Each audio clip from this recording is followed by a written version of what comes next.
అంటే మీ అంచనా ఏంటి? అంటే సంగీత ఆమెకామె రెస్పాండ్ అయింది అనుకోవాలా? లేదంటే దీని వెనక ఏదైనా political motive, political intentions political intention ఉండే ఛాన్స్ ఉందా? ఉందండి. హ్మ్. అంటే ఎందుకంటే దాదాపు 5 ఏళ్ల నుంచి వీళ్ళు సయోధ్యగా లేరు అనే విషయం ప్రపంచానికి తెలుసు. హ్మ్. సరే, సంగీతకి ఈయనకి విజయ్. ఏం లేదు. ఆవిడ లండన్‌లో ఉంటున్నారు ఎక్కువ అవును. టైము అనేది కూడా అందరికీ తెలిసిన విషయమే. హ్మ్. అలాగే ఆయన తండ్రితో కూడా అంత సయోధ్యగా లేడు. హ్మ్.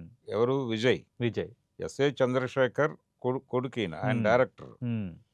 తెలుగులో కూడా ఆయన చిరంజీవితో 3 సినిమాలు డైరెక్ట్ చేసిన చరిత్ర ఉంది. ఓకే. 'దేవాంతకుడు' ఇవన్నీ. హ్మ్. 'శోభన్ బాబుతో' 'బలిదానం' అనే సినిమా కూడా చేశాడాయన. హ్మ్. ఆయన కుమారుడు విజయ్. హ్మ్. అయితే ఆయన ఒక ఇంటర్వ్యూలో స్పష్టంగా చెప్పుకున్నాడు ఆయనే. ఓహో! నా కొడుకుతో నాకు మాటలు లేవు హ్మ్. అని. ఎప్పుడైనా ఆయన ఒక మాట అన్నాడు. హ్మ్. నా కోడలు నా కొడుకుని సరిదిద్దుతుందని అనుకుంటున్నాను అని. ఓకే. ఏది ఈ మధ్య కాలంలో. హ్మ్. అంటే ఆ విషయంలో తండ్రి, హ్మ్. భార్య ఇద్దరు ఒకే అభిప్రాయంతో ఉన్నారు. కొడుకు ఉన్నారు. సరిగ్గా లేడు, విజయ్ సరిగ్గా లేడని. లేడని. హ్మ్. సరే, అదొక కుటుంబపరమైనటువంటి వ్యవహారం. అవును. కానీ అదొక రకమైన కుటుంబ కథా చిత్రం అది. కుటుంబ కథా చిత్రం. ఓకే. అయితే ఈవిడ కోర్ట్‌కు వెళ్ళటం. హ్మ్. ఇప్పుడు వెళ్ళటం. హ్మ్. ఏది? ఎన్నికల ముంగిట. ఎన్నికల ముంగిట ఇతను రాజకీయ పార్టీ పెట్టిన తర్వాత దీన్ని ఇష్యూ చేయటం. హ్మ్.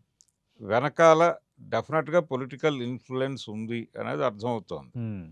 అంటే కాంగ్రెస్ పార్టీ కూడా పావులు కదుపుతోందక్కడ. ఓకే. కాంగ్రెస్ పార్టీకి కొంత కంపారిటివ్‌గా బీజేపీతో పోలిస్తే హ్మ్. కొంత బలమైన క్యాడర్ ఉందక్కడ. అవును. ఎక్కడ? తమిళనాడులో. హ్మ్. అంటే చిదంబరం, అవును. దాని తాలూకా కొంచెం స్ట్రాంగ్ కంటిన్యూషను, లీడర్స్ కూడా ఉన్నారు. లెగసీ లీడర్‌షిప్ ఉందక్కడ. ఉంది. హ్మ్.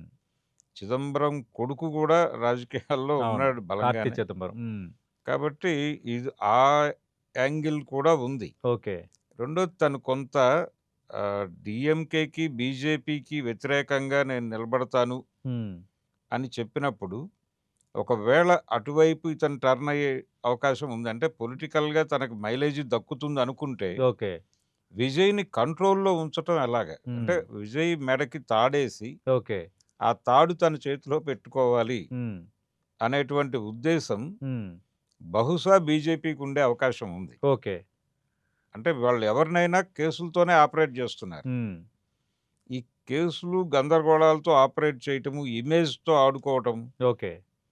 ఈ గేమ్‌లో భాగంగా సంగీతాన్ని కూడా వీళ్ళే రంగంలోకి దింపారా అనేది ఒక డౌటు. ఓకే.